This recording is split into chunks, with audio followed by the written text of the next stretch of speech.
There is one team that is a cut above the rest in Marvel Rivals right now, and that is none other than TeamCats. After not dropping a single map during the Beta EU tournament and solidifying their position as the best team in the EU region, they've gone on to win the Marvel Rivals Championship for the EU region and prove themselves to be the current best team in the world, in my opinion. Now, I say the best team in the world because they are the only team in the world to win without dropping a single map yet again. Plus, the previous best team, Nightmare in the NA region, ended up losing in the finals, so TeamCats are on top. So today, we're going to review their final games that I casted live on the Marvel Rivals Twitch channel. It's going to be weird hearing myself whilst I talk over this video, but here we go. We're going to get straight into it. It is actually TeamCats there on the red team going up against Yoinkanda on the blue team. Now, Yoinkanda ended up doing a reverse sweep against 0%, the considered to be one of the highest seeds in EU, to be able to get into this final. Now, that means it's a best of 7 for all the finals on the Marvel Rivals Championship. So, all of these teams, they've gone up for a best of 7 match. Yoinkanda, they lost the first 3 maps against 0% in the semi-final, well, the losers final actually, and then they ended up winning 4 on the bounce to be able to come up against TeamCats. So we're coming into this with some high expectations for this team. Now, if you're not into Diamond yet, you won't be aware of what these bans are. But basically, once you hit Diamond in Ranked on Marvel Rivals, you have this pick ban space. You are able to ban 2 heroes on your team each, and then you're also able to protect 1 hero. Now that protected hero is in the middle. Here, from what we can see, TeamCats, they've banned Hawkeye. TeamCats hate playing against Hawkeye because it is really strong in the meta right now. It's a one-shot, one-hit KO headshot. They've saved Magneto because they have Doge, who is a fantastic Magneto player, and they really use that as a solo tank quite well.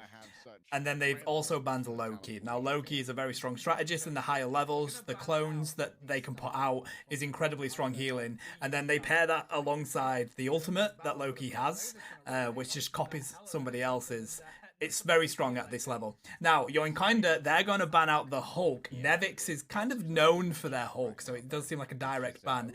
But also, the Gamma Gang team-up has been really, really strong in the meta right now. Every team has been using it in these tournaments.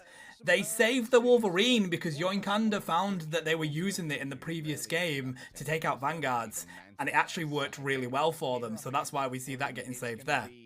Now, I'm just going to pause it here. So, I love this tactic, and a lot of teams are doing this in the EU region. I'm not sure about other regions, but TeamCats do it all the time. They were the first team that I saw doing it. You'll notice that Saipe is actually the strategist player for the team, an incredible strategist player, by the way. But what they're doing is they're rotating onto the Scarlet Witch because Nevix is going to be popping out a portal. They play aggressive with those portals. And what that means is that Doge here on the Magneto is going to be able to access that team up using that mega sword that Magneto has instantly into the fight, and then we'll see Saipe just rotate back onto the strategist and dive through that portal. You've got 20 seconds with that portal up. It's a very quick rotation, and I think it's a really smart play to give you an advantage coming into that first fight. Now, notice how they go for the high ground here. But, Yoinkanda, they've learned from it. They've also gone aggressive. But there you go, Doge with the instant KO on Etsu just because of that team up. That's the power of what that can do. Now, they're in a 6v5 situation. Saipe, Mantis is just the most broken character in this game. Especially when you can hit your shots like Saipe can. Now, all it is Sparker just needs to win their 1v1s. They just need to stay alive, not rely on the strategist to give them healing, just rely on their dashes and stay alive. And Sparker is the best player, in my opinion, on Psylocke. They know exactly how to use that character to perfection. They know their dashes, they know their stealth. That's difficult for a team to handle. So they're going to back up now onto the objective. They've got an Eye of Agamotto that they can drop onto them with here for Nevix, and that's what they'll do. Look, they're in the back line. They see the strategists. They try and take him out, but to be fair, they have a fantastic pop onto the Fate of Both Worlds from DRP. Now, that Fate of Both Worlds will stop anybody in it from being stunned if you time it perfectly. Etsu takes that opportunity to drop the Dance of the Butterflies, but they're just trying to combat the strategists and duelists here. That's what they're trying to do. It's all down to whether Etsu can pick up the strategists on TeamCats or whether Sparker manages to do it. That's what it comes down to in this game. And you'll hear me on Leg Day say it later on, but the unsung heroes of TeamCats are the strategists. Saipa and Dredro are the unsung heroes. The Vanguards get to do so much on TeamCats because of how much these strategists heal them. But not only heal them, they get final hits themselves. They get KOs. We've seen Saipa do it multiple times. That's why Mantis is used. You want to go for those headshots to reset your boosts anyway. And it's just crazy damage that they can drop. Ultimates are Yoinkanda, but plenty here for TeamCats, and they've got all the tools they need to win this. Now, their only concern here, TeamCats, is Monk Mata on that Wolverine, because Wolverine is designed to take the Vanguards out of the fight.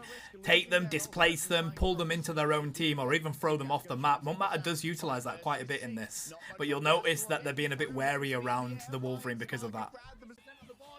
That's just insane. They all go for their ultimates here. Nevix has just got theirs back. But they know here, TeamCats, that if they win this fight, they win the game. They need to win this. They've got Nevix on the Eye of Agamotto, but the difficulty is they want to do that in the back line. They're getting very weak now. DRP with a crazy KO on Doge Biceps changes that fight. Now, TeamCats have to disengage. They wait for the rest of their team to spawn, and they know they've got to flip it. They've got forever to do this, guys. They're at 99% right now. There we go. Look, they drop the portal straight from the spawn as a full team, but to be fair, I mean, you can hear me and Leg Day going crazy there. Monk Mata manages to get the perfect yeet onto Magneto. That changes this team fight. TeamCats now have to do something else, come out of the fight, and then they go and get Doctor Strange as well. Monk Mata single-handedly has kept them in this fight, Yoinkanda, because now TeamCats, they do usually have to do something else. Saipa dropping huge bombs, but yeah, they've got to back on out of this. They need to regroup. Just shows the power of one hero in this game. One person doing their job can change a fight. Now, I found this an interesting swap because Monk Mata goes onto the Hela, which I don't quite understand because the Wolverine is why they're still in this fight. We're at 72%, sorry. No, 78%. Because of that Wolverine picking up the Vanguards and managing to utilize the environmental KOs.